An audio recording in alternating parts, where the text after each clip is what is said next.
Министерство внутренних дел подготовило проект закона о противодействии организованной преступности и вынесло его на общественное обсуждение. Членам ОПГ запрещается избираться президентом Кыргызстана и депутатами Джукурку и местных кеңешей. Также МВД подготовило соответствующие поправки в законы о выборах президента и депутатов Джукурку кеңеша, о государственной гражданской службе и муниципальной службе, о выборах депутатов местных кеңешей. Как говорит эксперт Курманбек Авазов, из-за сложной экономической ситуации в стране чиновники сами допустили, чтобы криминальные структуры вошли во властную структуру и смогли управлять страной и обществом. Правильное решение, чуть-чуть, конечно, запоздалое, но надо принять такой закон. Вы сами видите, сейчас ни одно мероприятие в Кыргызстане, там, государственного масштаба, не говоря уже о местного, не проводится без участия криминальных структур. Или членов организованной преступной группировки, или тех лиц, которые были в неладах с законом. Поэтому этот закон надо, я думаю, принять, и уместно было бы принять, и было бы уместно, чтобы этот закон действовал.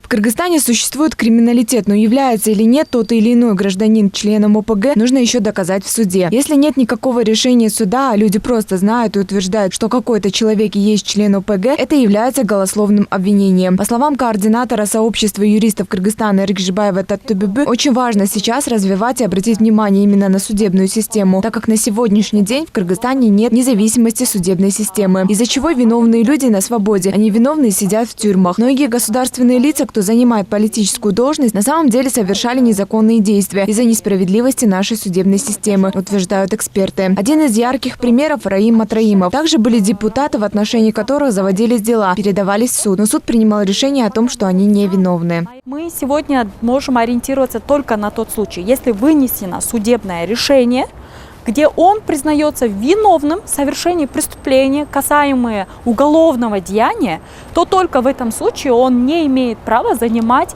государственную либо муниципальную должность, либо иную политическую должность.